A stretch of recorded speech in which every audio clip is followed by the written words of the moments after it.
Yo, magandang araw mga bossing at kamusta naman ang buhay-buhay? Ito na naman tayo, ang inyong pinakapaboritong fake news peddler sa balat ng YouTube. Kamusta naman ang Pilipinas? Kakatapos lang po ng ating mga event at yung ating pagbisita dyan sa Duterte Street sa Dahig, dyan po sa may ICC Detention Facility.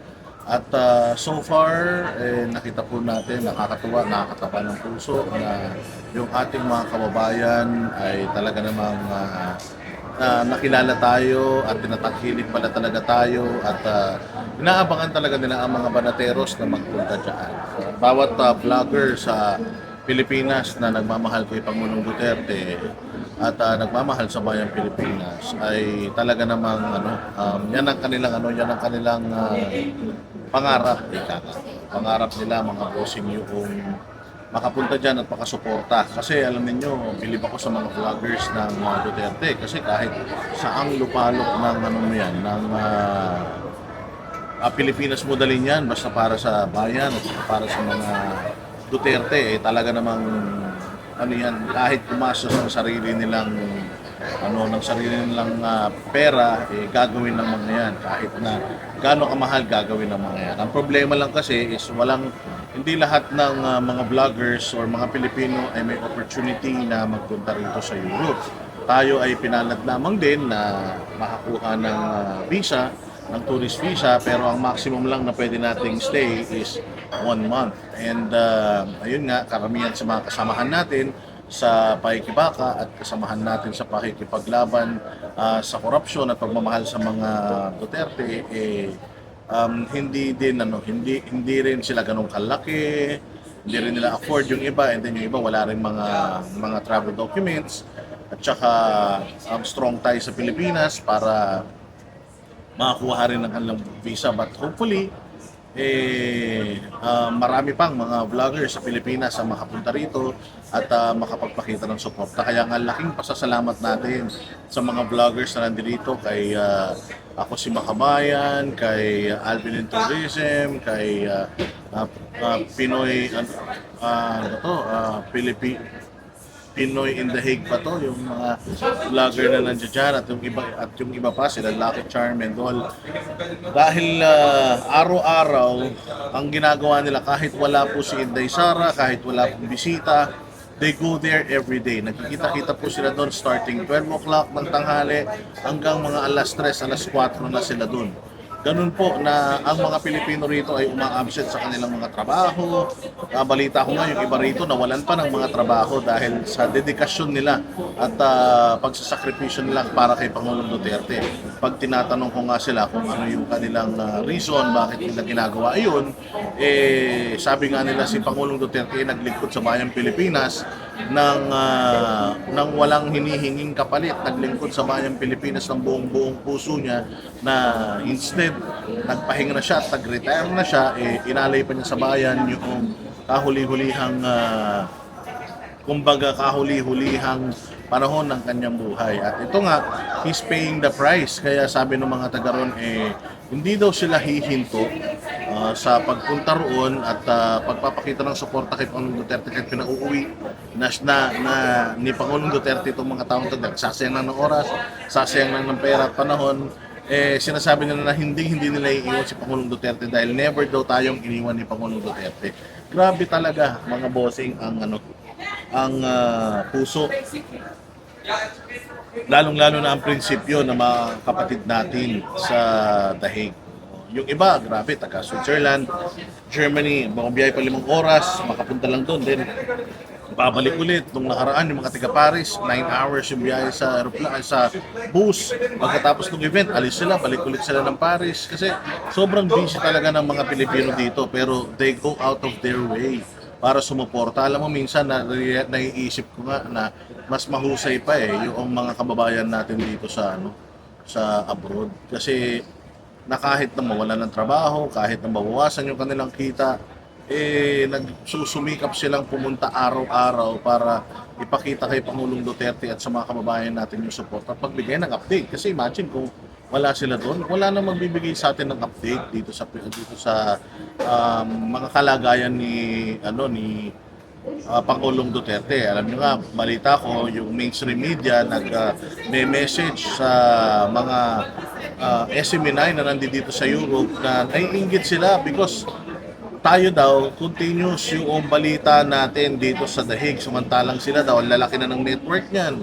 Nanyayaman na ng mga yan, hindi pa nila kayang ipadala consistently yung kanilang mga empleyado dito sa ibang bansa para dito sa Europe para ma-cover itong mga pagbisita ng mga anak ni Pangulong Duterte. At syempre, yun na rin pag i-interview sa abogado ni Pangulong Duterte para ma-update din po tayo ma-update din ang Pilipinas at makakuha ng scoop ang mainstream media para may balita sila. So maraming salamat talaga sa SMNI because if not with SMNI, wala tayong balita. Talagang blackout tayo, media tayo rito, news blackout tayo rito. At kung hindi dahil sa mga mahuhusay na mga vloggers dito, actually hindi po sila mga vloggers nung nagpunta po sila dito sa Dahig, nakita-kita po sila dito, hindi rin sila magkakakilala, pero sabi ko nga, ang galing-galing ni Pangulong Duterte kasi kaya niyang pagbuklod-buklorin ang mga Pilipino kahit nasan siyang bansa. Imagine, ang layong bansa na nitong the Netherlands, pero maliit lang din ang population ng Filipino community dito, pero napagbuklod-buklod niya yung mga dating hindi nag-uusap-usap na pag-usap-usap niya, yung mga dating hindi na magkakakilala. Ngayon, parang mga magkakapamilya niya na alam niyo nga, ang dami rin mga undocumented dito ng mga Pilipino, pero wala silang pakialam. Pupunta talaga sila kay Pangulong Duterte. Yung iba nga, mga undocumented from other cities and other countries pa within Europe. Talagang bumabiyahe sila, they're taking the risk. Anytime pwede silang mahuli ng immigration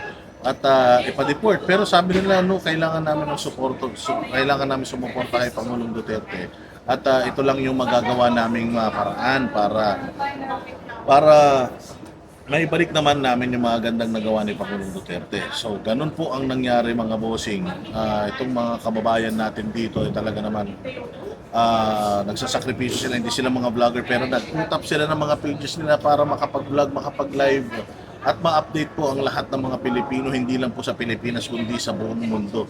At least nakikita ng buong mundo, lahat ng mga kababayan natin kahit hindi natin kababayan, nakikita itong effort na ginagawa natin. Patunay lamang na ang mga Duterte hindi kriminal, lahat po ng mga paratang sa mga Duterte ay gawa-gawa lamang at puro politika. Alam nyo, isa na rin ito sa reason para isang magandang nagagawa or nagiging purpose ng pagtitipon-tipon yun sa Duterte Street. Alam nyo po dito sa yung Dutch media daw po ay parang mainstream media rin natin sa Pilipinas. Grabe din daw po ang mga masasamang balita nila patungkol kay Pangulong Duterte, mamamatay tao, rapist, magnanakaw, ganun po ang pakilala ng Dutch government at ng Dutch media kay Pangulong Duterte. Kaya po, pag may mga nagpupunta ng mga foreigners, yun alam nilang balita. Pero ang kagandahan dito sa mga vloggers na nandito, kanila Alvin, syempre, proficient sila sa English, fluent sila mag-English. So, they can communicate, they can actually debate with these people na negative ang perception, negative ang information na alam nila about Pangulong Duterte. And pinapakilala nila si Pangulong Duterte na kung gaano siya kagaling na leader dito sa bansang Pilipinas. And kahit paulit-ulit, sabi ko nga, natutuwa ako dahil paulit-ulit din nilang sinasagot lahat ng mga tanong ng mga curious, lahat ng mga tanong ng mga bashers, lahat ng tanong ng mga aktivista na nagpupunta rito para sigawan sila. Pinapaliwanag nila ng maayos at talagang consistent nilang ginagawa yung kahit paulit-ulit wala silang pakialam.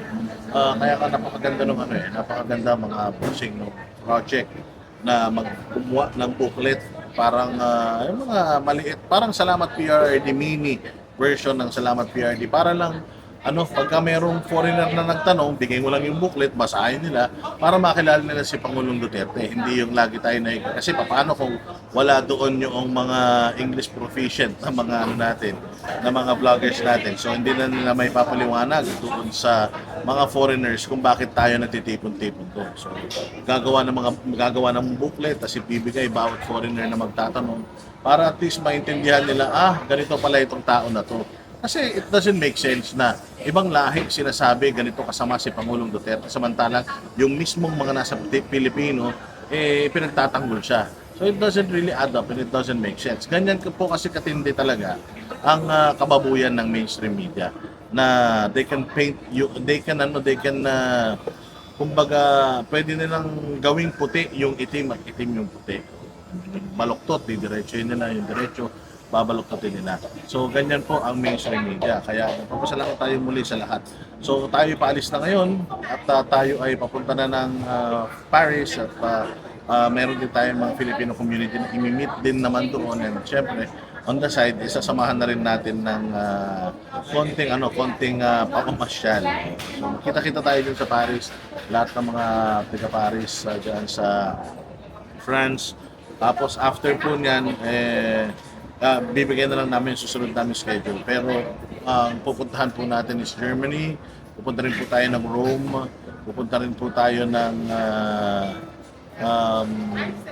pupunta tayo Italy, pupunta rin po tayo ng Spain. Kaya makita-kita tayo dyan mga kababayan, mga Pilipino. Mabuhay kayo. Well, bakit pa tayo na gano'n? Content ngayon? Kasi napakaraming mga balita ang kumalat. Unahin natin yung mga kababayan natin dyan sa baha. Grabe ang pagbabaha dyan sa Metro Manila at ilang araw bago ang SONA ni Pangulong Marcos ay sinubok na naman siya ng panahon. Etong nakaraang taon na kanyang SONA, pinagyabang niya yung 5,500 flood control projects na pagkatapos kinaumagahan, binaha kagad tayo, umulan, binaha, and then tuloy-tuloy na po yun. Kaya nga tayo noon may sinabi kasi siya na hihigupin daw yung baha tapos gagamitin daw sa tagtuyot, pero sa nakikita natin mukhang wala naman tayong facility na gano'n. Wala tayong facility na gano'n, na filtration na gano'ng klaseng bagay, or wala tayong iimbakan ng mga tubig na yan. Oo, hindi natin masyadong pinansin yun kasi alam naman natin, bobo talaga si Bongbong. Alam naman natin na kung ano na lang yung maisipan yan, ipapangako niyang ulol na yan. At alam naman natin na may pagkasintu-sintu yung kupal na yan na kung ano na lang yung maisipan, yun na lang yung gagawing panukala na hindi naman pinag-aaralan. So ngayon ito nag-uulan na naman, kaya nare-refresh yung mga tao doon sa mga pinagsasasabi nga. At hindi ba kayo nahihiya mga taga Malacanang na ginagawa kayong katatawanan ng mga kapwa niyo Pilipino? Na yung mga tao na nasa baha nag-iimbak talaga sila ng baha para sa inyo, para lang ipaalala sa inyo mga putang ina ninyo na kayo nagsimula niyang ipon-ipon ng baha na yan. Tapos ngayon na sinisita kayo, ngayon na ginagawa kayong katatawanan, at even si VP Sara sinabi na ipunin nyo, kayo na lang ang mag-ipon ng lahat ng tubig at itapon nyo sa Malacanang para may mainom sila. Sa totoo lang, mahilig naman uminom si Bongbong Marcos ng tubig baha. Nakita nyo nung nakaraan, hindi ba? Lunok-lunok ng tubig baha yung kupal na yan. O yung filtration system, yung balde na yung tubig daw na marumi, napapalinis niya. Putang ina niyan, gumastos na naman tayo diyan. Hindi nyo na naman kinonsulta ang taong bayan diyan, mga tarantado kayo. Pantakin mo, pagka may bagyo, magbibigay kayo ng balde na sasalok ng tubig ulan at ipifilter para inumin nyo. Putang ina ninyo, ano ba yan? Aprobado ba yung design yan ng FDA? FDA ba yung mag-ano ng ano na yan? Kasi delikado yun eh. Kahit na sabihin mong napakagaling ng produkto na yun, kung hindi naman yun subok at hindi naman yun binibenta sa market, baka mamaya putang ina kumita lang kayo dyan. Baka mamaya itong DSWD na to, kung kani-kaninong contractor na naman lumapit, baka mamaya katarantaduhan yung invention na yan. Tapos malason pa yung mga Pilipino. Kasi ganito lang, kapag ka merong baha, may bagyo, magbibigay kayo ng relief goods. Putangin na nyo, di samahan nyo ng tubig, hindi ba? Samahan nyo ng tubig na malinis na pwede nang inumin. Hindi yung po kinang-ina ninyo, sobrang tingin nyo sa mga Pilipino, mga daga. Ang gagawin ninyo, mga hayop kayo, kumuha kayo ng tubig sa kanal tapos i-filter at inumin ninyo. Putangin na nyo, kayo kaya ang unang gumawa. Halatang halata naman nung ininom ni Bongbong Marcos yung tubig na yan. Putangin na, baka gapatak lang yung nainom ng ulol na yan. Baka nga mamaya wala pang laman yung baso, or baka pag ganun yung baso, baka mamaya yan, yung may laman ng tubig yan, ininom na lang niya, hindi ba? Ang punto rito kasi is, ginagawa niyong tanga, ginagawa niyong hampas lupa at mga aso ang mga Pilipino. Magbibigay din lang kayo tuwing babagyo, magbigay na kayo na makukonsume na kagad ng Pilipino, hindi yung putya. Kailangan pa nilang sumakop ng tubig para i-filter doon at may mainom sila. Mano man naman, gumastos din kayo, magkano rin yan, bawat isang ganyan, magkano yan. Sana binili nyo na lang ng tubig, maiinom na nila kagad. Tama, mali. Tuwing kailan ba nila magagamit yan? Tuwing may kalamidad. Kano ba Siyempre, yung mga filter niyan, kailangan mong palitan. So, bibigyan nyo pa ng problema yung mga Pilipino para gastusan yung hinayupak na balde na naka-convert ng tubig ulan to potable water. Tingnan nyo, hindi nyo nga magawang potable yung tubig na lumalabas sa gripo natin, mga hinayupak kayo. Tapos, magbibigay kayo sa taong bayan ng balde na pwedeng sumalok ng tubig sa ulan para mga kupal talaga kayo. Ang wala na kayong magawang matinong proyekto, mga hinayo pa kayo. Kaya ayan, nakita ninyo, EDCA sites. Diba? Sinabi nila na EDCA sites ay para sa relief operations. O, ngayon nakikita ba kayo ng mga puti, mga kano, mga kagamitan ng mga Amerikano na nagre-rescue sa mga Pilipino ngayon na nalulubog sa baha? May nakita ba kayo na aid galing sa Amerikano? Di ba itong nakaraan, nagpunta si Pangulong Marcos diyan sa Amerika. Anong nangyari nung nagpunta siya diyan? Di ba? Ano nangyari nung nagpunta siya diyan sa Amerika? Tangina, ginawa siyang aso, mga bossing. Sinama siya sa press conference. Pinagsalita siya ng konti. Uutal-utal pa ang punyeta. Tapos ngayon, yung taripa, nung panahon ni Pangulong Duterte, ang taripa 10 to 11% lang. Pero ngayon, ngayong administrasyon ni Donald Trump ginawang 17. Tapos ginawang 20. Tapos binawasan ng 1. Binawasan ng isa. Tapos binola-bola lang si Bongbong na tough negotiator, na magaling na presidente. Tangin na yung buntot niya, gumanong-ganon na. At dilaan niya na yung paa ni Donald Trump. Antakin mo, ilang kayo na nagpunta dyan? Gumastos pa Pilipinas sa mga hotel yung mga hayop kayo. Bukod sa hotel yung mga visit kayo, gumastos pa ang Pilipinas sa mga airfare ninyo, ng buong entourage ninyo. Tapos putangina, binawasan kayo ng 1% from 20%. Tapos sila 0%. Ang ibig sabihin po nun, kapag tayo ay nag-angkat mula sa Amerika, magbabayad tayo ng 19% na tarifa. Samantalang sila, pagkukuha sila ng produkto mula sa atin, 0. So, paano naging patas yun? Paano naging successful yun? And then, gagawin pa tayo mga bossing na gagawin pa tayong hub ng paggawaan ng bala. Itong Zambales, Subic, at lahat ng mga kampo nila dito sa Pilipinas. Aside from that, hindi lang daw yata bala. Parang napapayag pa yata si BBM na pati mga missiles, gagawin na nila tayong imbakan. So, pagawaan tayo ng bala at imbakan tayo ng mga missiles nila. So, nasaan yung mga makakaliwa na dating gigil na gigil, galit na galit sa VFA, tuta ng kano. Bakit ngayon hindi kayo sumigaw sa ginagawang ito ni Bongbong Marcos? Kasi ginagamit tayo ng Amerika. Imagine mo, binigyan natin ng Amerika ng siyam na EDCA sites. Aside from that, kung ano-ano pang mga pribilehiyo ang binigay natin sa kanila. Tayong mga Pilipino, pupunta lang sa Amerika, hirap tayo kumuha ng visa. Na parang lahat tayo feeling nila, nanakawan sila ng trabaho. Anong ginagawa ni Donald Trump ngayon? Yung mga kumpanya nila sa Amerika na nandito sa Pilipinas, anong ginagawa ni Donald Trump? Hindi ba? Gusto niyang ibalik sa kanila. So, ibig sabihin, ang importante sa mga Amerikano is yung sarili lang nila. Di ba? Na tayo, pumunta pa tayo doon para gawin lang nilang tanga. Ginawa talagang tanga si Bongbong Marcos. Yan, wala siyang naiuwing paborable sa atin. Lahat ng inuwi nila, problema para sa atin. Yung 1%, sinasabi nila napakalaking bagay. Gago pa ba? 11 at 10% lang tayo before. Ngayon, 10 at 11% ginawang 17, ginawang 20, tapos naging 19. So from 17, actually plus 2 pa nga yan. So ibig sabihin, yung negative 1 natin, katarantaduhan yun. Kung napakagaling mo talagang negosyador, sana, ginawa mong yung dating taripa na 10, ginawa mong 5. Okay, ginawa mo lang 7. At least man lang doon ka nagbawas mula 10 pababa. Hindi yung putang ina 20 pababa, hindi naman yan ang taripa na binabayaran natin noon. So ganyan kayo dinodog shit ng Kano, ngayon naman ito mga putang ina tuwan-tuwa naman. O hindi ba?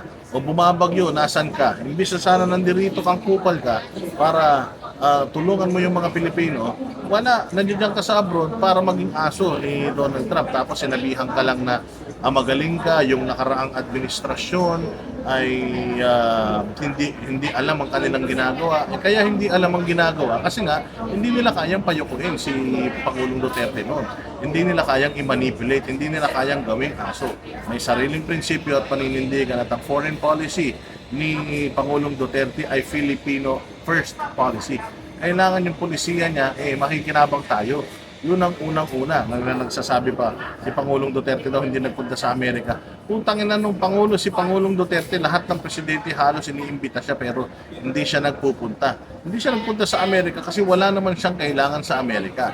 Ang Amerika ang may kailangan sa atin. Kung meron man tayong dapat na kinakaibigan, yung kapitbahay natin. Dahil yung mga produkto na ginagamit natin ngayon, wala naman dyan nanggagaling sa Amerika. Nanggagaling lang naman sa Amerika yung mga brands nila na nandirito. But kung titingnan mo talaga, majority ng ng raw materials natin nanggagaling talaga dito sa Asia. So dapat ang kinakaibigan natin yung mga taga-Asia. Hindi yung mga taga-Amerika because again, kapag nagkasunog ka dito sa bansa mo, ang layo-layo pa nung tutulong sa iyo. Kasi di ba, ang layo-layo nila, nasa kabilang panig ng mundo sila versus kung ang kinakaibigan natin, yung karating mga bansa natin, di sana napakaganda ng palitan ng kalakaran natin, napakamura sana ng mga produktong kinukonsume natin dahil syempre mas malapit yung pinagkukunan, mas maliit yung gastos, tama ba? At saka hindi pumayag ang Thailand sa taripa na ibinigay sa kanila at hindi rin pumayag yung ibang mga bansa. Actually, yung ibang mga bansa nga ang binigay na taripa sobrang mababa. Bakit sa atin sobrang taas? Sobrang hirap na nga ng buhay natin, sobrang taas pa ng taripa ang binigay sa atin. Tapos hindi naman nabawasan nitong tulongges na bongbong na ito dahil hindi naman sila apektado talaga niyan. Unang-una sa lahat, mga bilyonaryo sila. So yan yung sinasabi natin na problema ngayon ng bayan natin with this administration dahil walang mga utak. O, di ba, ngayon, i-EDCA sites, hindi naman tumutulong sa atin sa baha. Binigyan mo sila ng EDCA sites, binigyan mo ng kung anong-anong pabor. Tapos ang kapalit, ayun, ginawa ka pang tanga dyan. Uuwi ka ngayon sa Pilipinas, pag uwi mo sa Pilipinas, anong ipagmamalaki mo sa zona mo? Pagmamalaki mo yung 1% na binawas sa taripa. Papaanong ipagmamalaki mo yan kung may taripa tayo pero sila walang taripa? Imagine, zero tariff sila sa atin. Kahit anong kunin nila sa atin, wala silang makabayaran na taripa. Di ba? Mukhang tanga yan. At speaking of baha, tingnan ninyo, merong iniwan na caretaker, ito si Bongbong Marcos, dyan sa Malacanang. Tatlo, si Bersamin, si Boying, tsaka kung sino man yung isa pang ulol na yan. Hindi natin alam. Hindi ko tanda yung pangalan. Pero imagine, iniwan sa kanila. Anong ginawa nila nung nagkabagyo? Wala. Nakikita mo ba sila? Nung bumabagyo? Wala. Nasa mga bahay-bahay siguro nila sila. Kaya nga, makikita mo kung paano ang disaster response ng OVP, Office of the Vice President, kahit na malayo si VP sa Pilipinas, kahit nandito siya sa The Hague, o kita nyo ang nangyari, nairaos ng Office of the Vice President yung kanilang yung relief operations at the same time nagkaroon pa ng mga libreng sakay. Hindi ba? Ang dami ding volunteers ng Office of the Vice President. So sana naman mahiya yung mga ahensya ng gobyerno natin ngayon, mahiya itong mga taga-gobyerno na dapat na nangangalaga sa mga Pilipino sa mga ganitong panahon, mas magaling pa po yung disaster response ng OVP. Wala pa pong budget yan. Bawas na bawas pa yung budget yan pero nakakapag-operate pa sila. Mahiya naman kayo, hindi ba? Tapos itong punyemas na taga-DILG, kung makapagbiro, akala mo guwapo siya, akala mo cool siya. O na parang ginagawa pang katatawanan yung paghihirap ng mga Pilipino. Insensitive ang mga putang ina niyan kasi nga pinanganak naman na mayayaman yung mga hayop na yan. Kaya ganyan ang ganyan ang kinalalagyan ng bayan natin. Dahil yung mga namumuno, wala talagang puso at wala talagang pakialam sa mga Pilipino.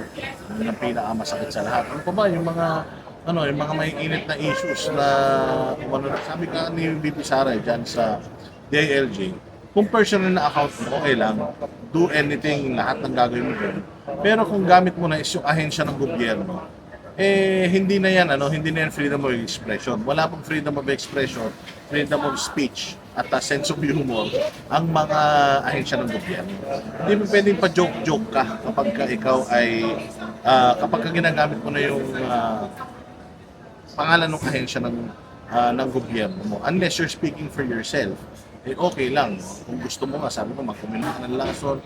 Pero kung ginagamit mo yung plataforma, yung platform, or yung isang opisina na dapat ay naglilingkod sa taong bayan, dapat walang sense of humor. Kailangan diretso na sa impormasyon. Kung ano yung impormasyon, ilabas na kagad. Meron pang napasarap ang coach ko. Nakatulog ako. Putangin na mo, ba't gumising ka pa? Parang napaka-importante mong tao na ikaw lang ang pwedeng magdeklara ng walang pasok, hinayupak ka. Di ba? Ganyang katarantado at kasatana sa mga buwisit na yan. Kaya nako po mga bossing, napakarami pa ng mga issues na kinakaharap natin itong pagdating ng SONA na ito. Ano bang ina-expect ninyo sa SONA? Sasabihin ni Bongbong Marcos, ilagay nyo dyan sa comment section. Ganito pa. Meron pang bali-balita na meron pang mga bali-balita, mga bossing. Meron pang mga bali-balita, mga bossing na etong tawag dito, etong first lady daw natin na di umano involved. Hindi daw siya involved, sabi nung nanay noong namatay. Pero ang nakakadiri dito, mga bossing, umamin yung asawa na gumagamit sila nung kanyang asawa. Uminom sila, gumamit sila ng marijuana, gumamit sila ng cocaine while on business trip. Yun yung pinakapalpak sa statement noong nanay nung namatay. Again, rest in peace, respeto po, pero involved po kasi ang gobyerno. At may taxpayers money po na involved dito in a sense. Dahil nga po, ito pong tao ni Lisa Araneta na asawa nung namatay, ginagamit po ang pera ng taong bayan para, or in business, kapag sinabi kasing you're there for business, pera ng taong bayan yung ginagamit ko dyan. So, nasa ibang bansa sila, na supposedly nagtatrabaho sila, pero ang ginagawa nila, bumabatak sila. Umamin daw po, according din po ito sa mga balitang nakikita natin sa social media, na umamin po yung asawa na maaaring hindi man namatay sa overdose itong mamang ito, pero umamin po sila na that night uminom sila, nag-cocaine sila, nagmarijuana sila, at kung ano-ano pa siguro ang tinik nila.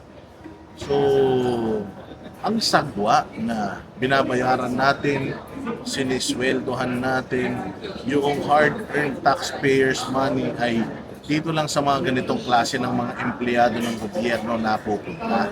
Wala ba talagang drug testing sa mga secretary, undersecretary, mga assistant secretary at mga staff, lalong-lalo na kapag matataas ang posisyon? Imaginein mo, contingent ka ng gobyerno. You're representing the Philippines, ang opisina mo. Ikaw ang mukha ng opisina mo, kasama ka pa ng First Lady diyan sa ibang bansa. Tapos, habang kayo'y nasa biyahe, imbes na nagtatrabaho kayo, bumabata kayo, paparty-party kayo, at the expense of Philippine taxpayers' money. Paano nyo may ipapaliwanag ito?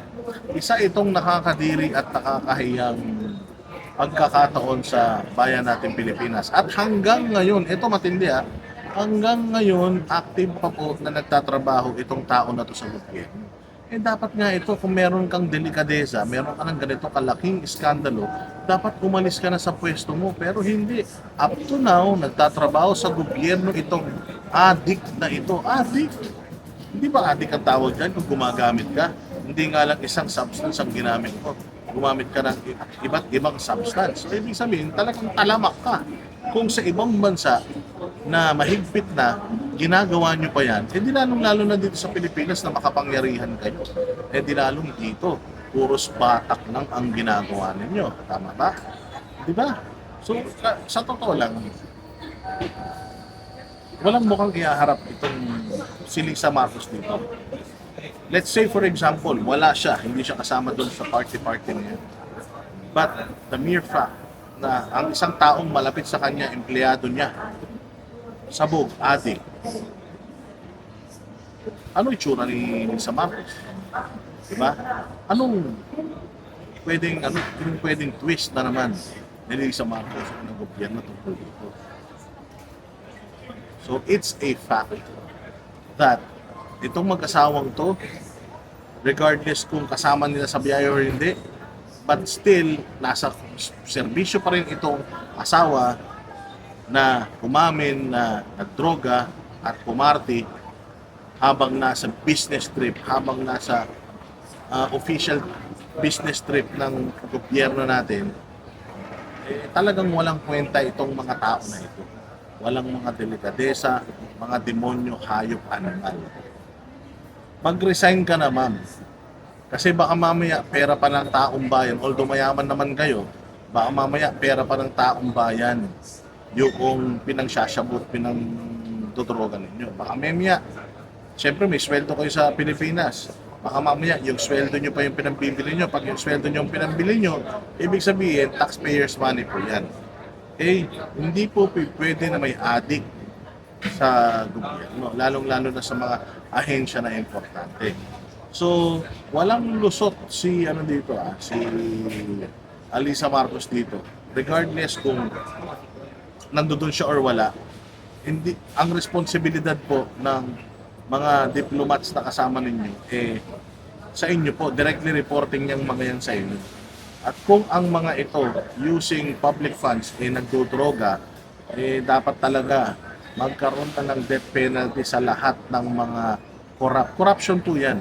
Corruption. Magkaroon na ng death penalty sa lahat ng mga corrupt. Ang kupal nyo. Nakahanap pa kayo ng source dyan sa Amerika. Ganyan kayo kagaling. Nakakuha pa kayo ng source dyan. Ibig sabihin, matagal nyo lang ginagawa yan. Hindi naman pwedeng galing dito sa Pilipinas yung droga na inaano nyo dyan. Galing dito sa Pilipinas yung droga na ginagamit ko. Sigurado ako dyan yun na nakuha yan. Kung dyan yun nakuha yan, dapat concern ng American government kung saan ba kinuha nitong mga diplomat na ito yung mga droga nila. Gobyerno din ba nila nagpo-provide? Or yung mga errand people din ba nila yung nagpo-provide? So, we'll never know. Basta alam natin, umamin, may namatay na kasamahan nila, umamin na gumagamit sila ng droga, tapos namatayan na yung kasama, first lady, putang ina pa party-party pa. Ang sarap pa ng kain, patawa-tawa at pasayaw-sayaw pa. Di ba nakakahiya yan para bilang isang Pilipino? Ano pa ba ang ating mga naitagong balita rito? Kasi nagsisave lang ako ng mga pwede nating pag-usapan ng topic Ayan, so yun nga, sinasabi dito it is not my decision. Sabi daw ni Bongbong, yung taripa is not my decision. You will have to ask whoever imposed the 19 tariff. How they will justify it, I could not answer. Gago ka pala Ang nagbigay ng 19% na tariff, Amerika. So bakit namin tatanungin yung Amerika kung bakit binigyan ka ng tariff na ganyan? Hindi ka naman bobo. Sana ikaw ang nagtanong, bakit naman ang mahal ng tarifa, kapatid na Donald Trump? Samantalang binigyan ko kayo ng EDCA sites, binigyan ko kayo ng ganito, binigyan ko kayo ng ganyan. Ang luwag-luwag nyo nakapasok at labas dito. Bakit naman gano'n? Di ba? Ikaw ang dapat nagtatanong nun, hindi mga Pilipino. Tarantado talaga ko si BBM. Kaya ngayon ang sinabi ni Guanzon, diwig ka, di mo kayang ilaban yung patas na desisyon para sa mga Pilipino. Sayang ang gastos. Sayang talaga ang gastos. Mantakin mo. Hindi mo na ilaban yung interest natin. Utang ina lahat, pabor sa kanila. Ikaw na nagpunta dyan, tapos utang ina pinigyan mo pa sila ng pabor. Buti sana kung inimbita mo sila dito, tapos saka mo ibinigay yung pabor sa kanila bilang mga bisita mo. Hindi Ginawa ka nilang bisita ron, tapos pagdating mo ron, ginawa ka nilang aso.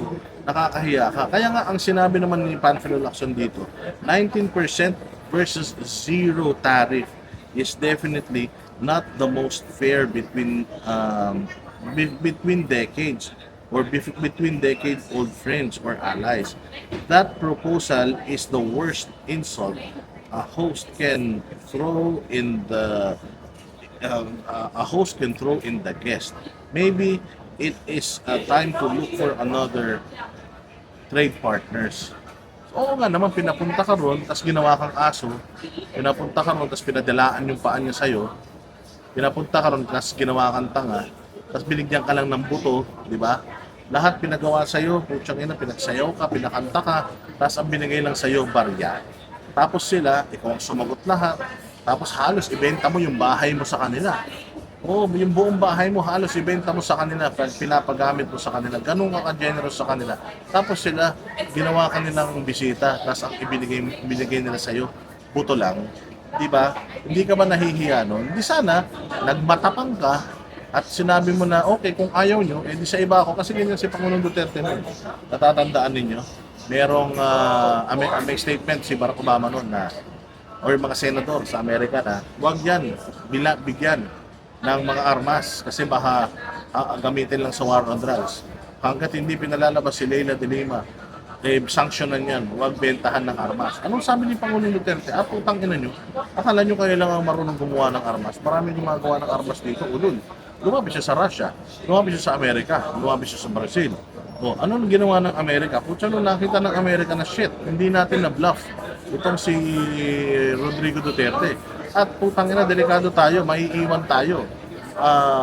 Kapag naging magandang partnership nito with these three countries, mahihirapan tayong masisira ang pangalan natin. Kaya kahit amuyong, nagpaka-amuyong si Donald Trump ng panahon ni Pangulong Duterte. Anong sabi ng EU na dahil sa crime against humanity, hindi daw mabibigyan ng international aid ang Pilipinas kapag nagkaroon ng kalamidad. Anong sabi ni Pangulong Duterte? Putang ina nyo. Di wag. Maraming pera ang Pilipinas, wag lang magnanakaw. Di ba? Anong ginawa ni Pangulong Duterte nung COVID? Anong ginawa ni Pangulong Duterte pag may kalamidad? Anong ginawa ni Pangulong Duterte nung may gera laban sa mga makuti at ISIS? Hindi ba? Nairaos ni Pangulong Duterte yun without the help of the European Union. Wala ring help ng American government. Di ba? Nairaos tayo ni Pangulong Duterte nang hindi siya nagpapakaaso katulad nito ni BBM.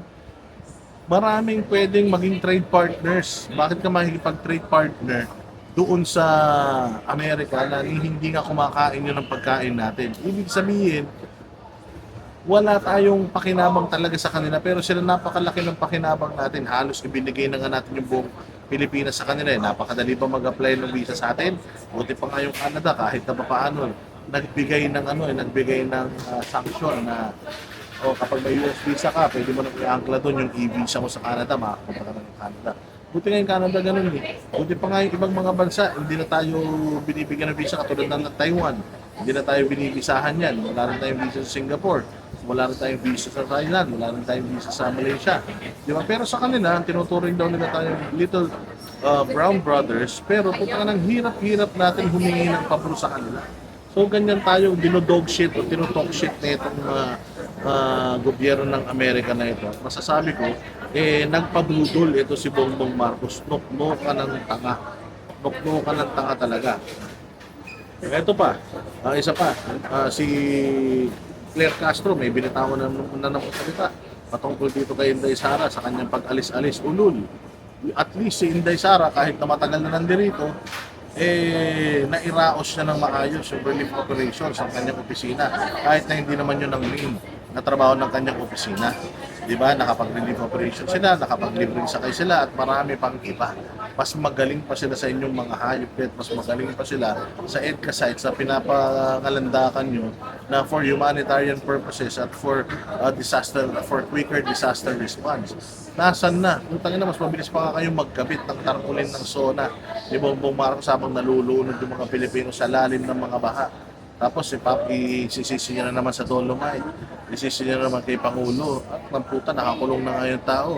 Paiimbestigahan nyo na naman yung mga hindi nyo dapat imbestigahan. Mga tarantado kayo. Ang nag-approve ng hayop na proyekto na yan, DPWH. Okay, so kung meron kayo kailangan hanapin dito, hanapin ninyo yung DPWH, papanagutin dito yung congressman na nag-approve ng budget ng DPWH. Dahil si Pangulong Duterte, pinirmahan lang niya yan at it's long overdue, tama lang naman na malinis yan, wala siyang masamang ginawa dyan. Unang isa, wala siyang kinita dyan. Hindi ba? Kung nagsayang man tayo ng pera, dahil syempre ganun talaga kailangan i-maintain pa rin yan. Hindi naman porket pinalitan mo na yung buhangin dyan, papabayaan mo na. Meron pong maintenance yan at yung maintenance yan, nasa pangangalaga na po ng administrasyon ngayon. Kung nakita ng administrasyon ngayon na nagbabaha because of that, gagawa siya ng paraan para maibsan yung pagbabaha. Hindi yung isisisi mo sa nakaraang administrasyon. Kaya nga itong bobong congressman na to, yung Bicol Saro, yung kanilang representative, tangina unahin mo muna yung probinsya ninyo, binabaha rin kayo sa Bicol. Tingnan mo yung rip-rap na ginawa nito ni Leni Robredo na bumitaw. Yun yung mga silipin yun. Dami-daming corruption sa inyo eh. Taga sa inyo si Saldico, napakaraming corruption na involved yan. O, yun ang imbestigahan mo. Hindi imbestigahan mo yung Dolomite Beach. Dolomite Beach, ang ganda-ganda na yung dinulot yan sa ekonomiya natin dyan sa Pasay. Dumami yung bumibisita dyan, kumikita yung mga vendors dyan. Puta na wala kayong silbi. Kung mag-focus kayo doon sa advokasya nyo. Bicol Saro, ano bang ano yan? Ano bang tawag dito? Marginalized sector ang inaano niyan, nire-represent niyan. Doon ka na mag-focus, hindi sa putang na hindi mo trabaho mag-audit, di trabaho ng Congress sa mag-audit. Pabayaan yung Commission ng Audit ang mag-imbestiga whether ano ba yan, nagsayang ba tayo dyan ng pero hindi. But as far as I know, ilang taon na rin ang nakakalipas, pero okay pa naman dyan, maganda pa rin, maayos pa rin, nalilinisan pa rin sa tulong ng gobyerno ni Isko Moreno. So anong problema doon? Hindi ba mga hayop kayo, unahin ninyo yung mga bakuran nyo bago sa bakuran ng iba, masyado kayo nagpapasikat. Hindi po kayo sisikat kahit magsama-sama kayong mga buwaka ng ina ninyo. Ang sinabi ni VP Sara, she will be president someday. At may basbas na rin po ni Pangulong Duterte yan. So it's sure that VP Sara will run as president this coming 2028. At lahat kayo ng mga putang ina mga kawatan, siguraduhin nyo na yung mga perang nakuha ninyo ay sufficient para sa mga ano ninyo, sa mga kabit ninyo, sa mga panguluho ng mga anak ninyo. Sana sufficient yung mga pera na nakuha ninyo para kayo ay mairaos. Okay, baka sakali si Satanas ay tumatanggap ng bribe, may dala nyo yung mga perang ninakaw nyo sa Pilipinas para makipag-negotiate kay Satanas at tanggapin yan, yung makakabuti sa inyo. Okay? Baka sakali pwede nyo nang palitan sa Satanas. Ano pa yung isang ano natin, isang topic natin mga bossing. Wait lang ha. Ito sige, pag-usapan na natin yung kay General Torre at saka kay Bastian Duterte. So noong nakaraan si Bastian Duterte ay naghamon. Hindi ba naghamon, pero sa sobrang inis niya kay Torre, nakapagsalita na naman siya. Kasi yung mukha pa lang ni Torre, putang na mainis ka na talaga. Yung mukha pa lang niya talaga, gusto mo nang durugin talaga. Oo, kaya lang may nakita kasi akong mali rito kay Mayor Baste. Na putang na, hahamunin mo yung sira na yung mukha. Hindi ba gusto mo makasuntukan yung warak na yung mukha at wala, kahit nga sabi ko sa iyo, kahit mamatay yung bukas, hindi malulungkot ang tao diyan. Kumbaga wala nang kwentang tao diyan, tapos hahamunin mo pa ng suntukan. But anyways, maganda yan kasi kumasa siya sa iyo eh. So, sinabi kasi ni Torre noong nakaraan na magkaisa na lang ang mga Pilipino, ang mga DDS daw ay mahina ang utak, naghahalongkat lang, yes, ganito, wala nang maibatikos sa gobyerno. As far as I know, 43 minutes na itong video ko na to, pero nakakakita pa naman ako ng mga ibabatikos sa gobyerno na hindi naman hukay. Kasi current na nangyayari sa atin. Kasi kung maghuhukay ako ng mga dati ng mga katarantadong kahayupan, kabalbalan ni Bongbong, utang na hindi tayo matatapos dito, baka isang linggo na nagsasalita pa ako dito, kawawa naman ako, di ba? So ngayon, utang na yan, itong si Torre, instead na galingan mo dyan sa 5 minutes mo na katarantaduhang response time ninyo, mag-focus ka dyan, o mag-focus ka sa pagsuwata sa drugs, putang ina ninyo, wala naman kayo nahuhuling mga drug lord, puro drugs lang yung nakikita ninyo. Unahin nyo sanang linisin ang kalsada natin mula sa mga kriminal, kaya pinakikialaman nyo yung away politika dahil putang ina ka, hindi ka naman politikong hayop ka. Ikaw ay ikaw ay kumbaga taga-silbi, to serve and protect, magsisilbi at poprotekta. Okay? Wala kang pakialam sa nangyayari sa politika. Mag-focus ka lang sa trabaho mong, hinayo pa ka. Dahil wala ka namang alam, sabi nga ni Basti, yan lang naman ang kaya mong gawin. Tsaka nasa kapangyarihan ka lang ngayon, kaya ka relevant. Pero putang ina mo, tandaan mo, next year wala ka na sa posisyon. Siguraduhin mo rin na enough na rin yung iyong naipon para labanan mo lahat ng kaso mo. Dahil sa dami ng kaso mo, so miski naman sino, gigil na gigil sa pagmumukha nito. Ngayon, ito si Baste, sobrang galit, napasalita ng Pacquiao. At saka parang gusto nga niyang amunin na suntukan. Kasi nga, putang ina, wala nang matinong ginagawa ito si General Torre.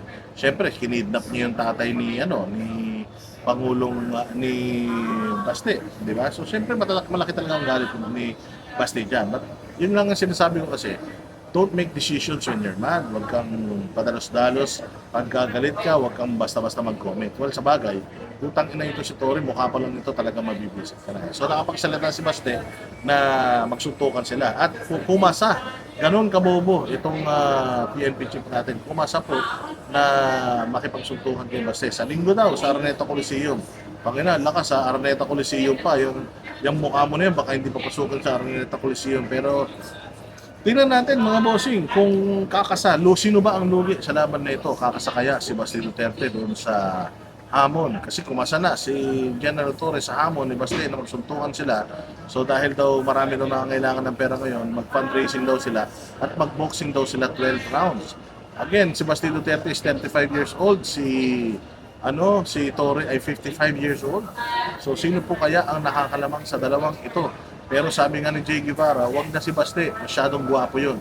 Ako na lang, sabi niya, ako nga rin, sabi ko, ako na lang na kung yung kupal na yan, papayag lang, magsuntukan kaming dalawa uuwi ako bukas na bukas din, kahit gulpihin niya ako. Diba? Kahit na magulpi niya ako, wala akong problema, basta ang importante, makabawi man lang tayo sa kahayupan kademonyuhan ng kupal na yan. Diba? So ganito na ngayon ang nangyayari sa bayang Pilipinas. Ang mga opisyal ng pamahalaan natin ay gusto na magsuntukan. Ang presidente natin ay nagtatanga-tangahan, pero tanga naman talaga. Bobo yung nasa yung nasa disaster response. Walang silbi ang DILG. Ang DOJ natin tululaway na, gusto na maging tawag din yung ombudsman. At napakarami pang nangyayari sa bayang Pilipinas na talaga naman kahindik-hindik at nakakahiya sa ibang lahi. Pero bagamat ganun, tayo umaasa pa rin sa pagtutulungan ng mga Duterte supporters at ang lahat ng mga Pilipino, hindi na natin maibalik ulit sa posisyon itong mga ito. 2 taon na lang po ang ating inaantay mahigit at tayo na naman ay boboto. Ang malaking pagkakamali lang kasi ng bayang Pilipinas ay yung pagboto sa maling tao. Kaya ako ay umaasa sa mga kababayan natin na natuto na tayo. Marami pa rin tatanga-tanga talaga pero hindi po tayo mapapagod sa pagpapaalala sa kanila na sana po ay matuto na tayo sa mga kabalbalan kung gusto ka na nangyayari sa bayan natin Pilipinas, mga problema natin na kinakaharap sa araw-araw, yung paghihirap na dinudulot sa atin itong mga switik at mga salot na ito. Ay nako, ayun pa, yung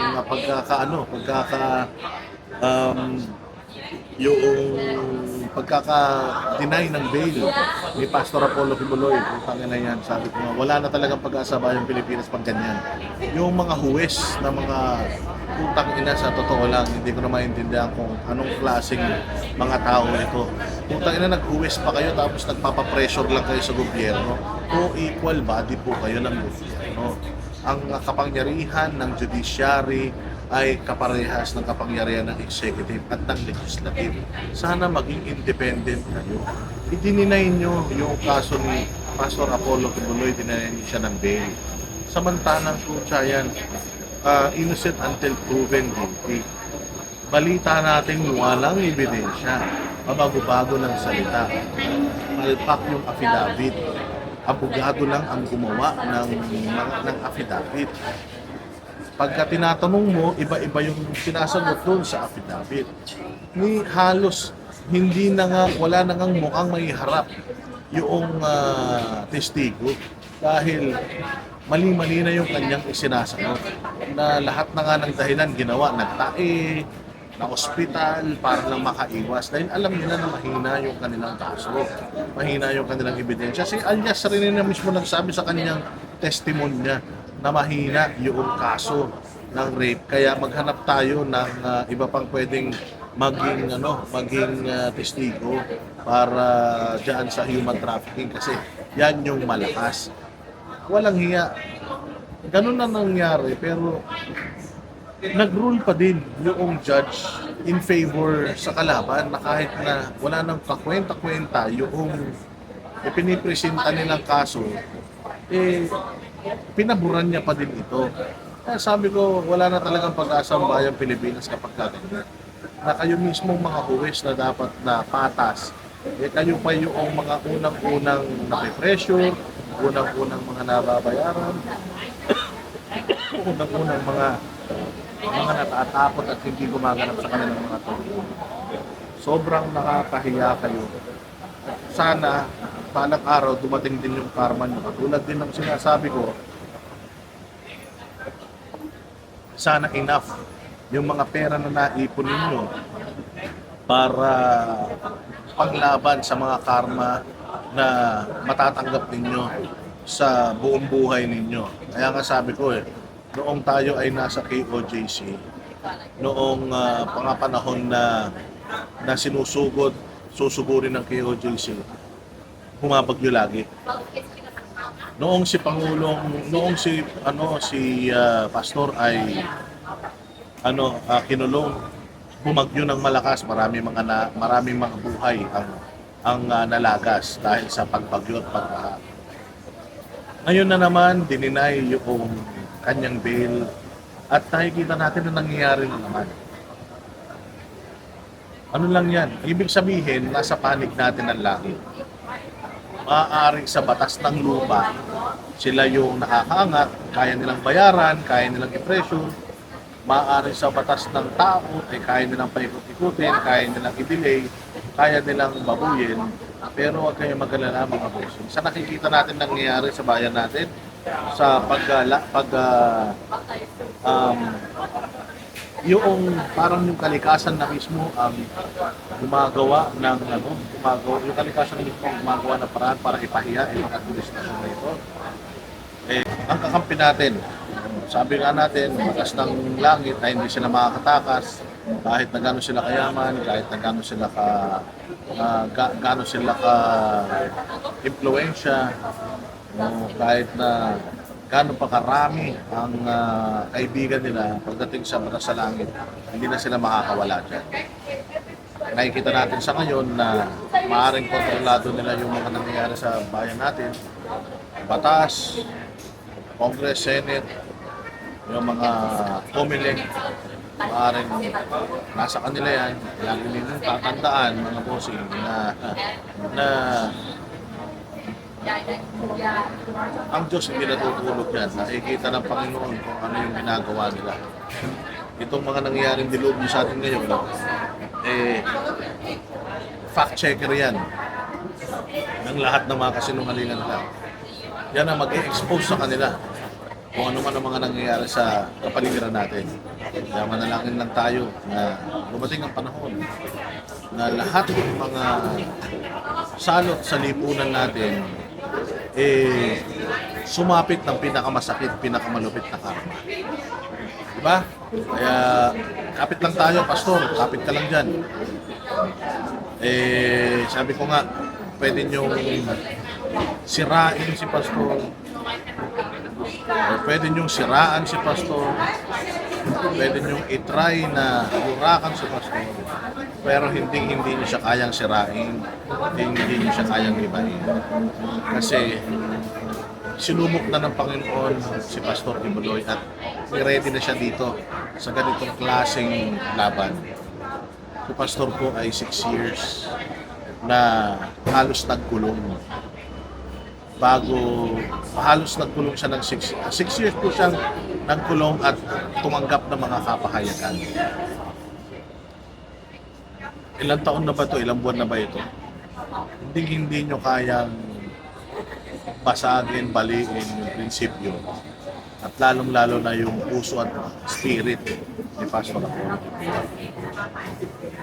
Kayang-kaya niya to. Katulad ni Pangulong Duterte, kayang-kaya ni Pangulong Duterte. Yan ang kaso sa ICC at naniniwala ako na kayang-kaya ni Pastor Apollo Kibuloy itong kaso niya dito sa Pilipinas. Bagamat napopolitika, alam ko na kayang-kaya niya yan. Kaya pagdasal natin itong dalawang pinaka-importanting tao sa atin sa ngayon na biktima ng kademonyohan dito sa bayan natin, si Pangulong Duterte at si Pastor Apollo Kibuloy. Kita-kita po tayo ulit sa susunod na vlog. Mga bossing, mabuhay kayo. God bless us all and God bless the Philippines. I'll see you again next time. Kami ang boses ng masa, hindi natatakot. Katotohanan lang, di kami nalulunod. Walang bahid ng sismis, lahat ay totoo. Kahit sino ka pa, pag mali ka babanatan ka. Walang pinipiling kulay, wala kaming kinikilingan.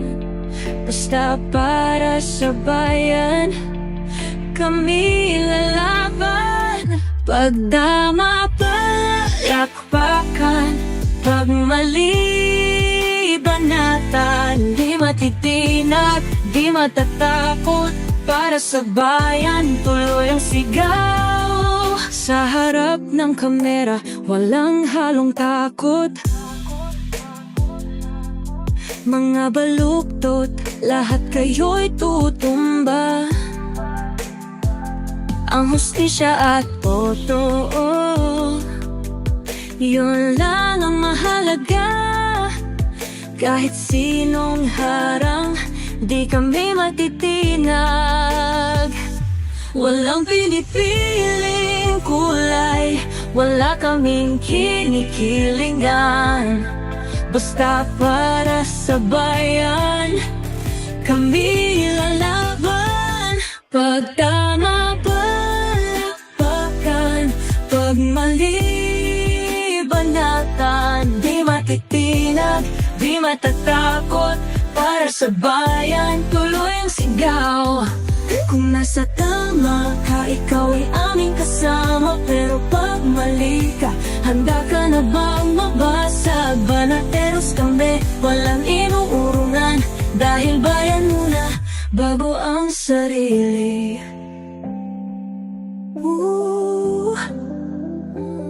Bago ang sarili. Pag tama palakpakan, pag mali banatan. Banateros ang sigaw, katotohanan ang laban.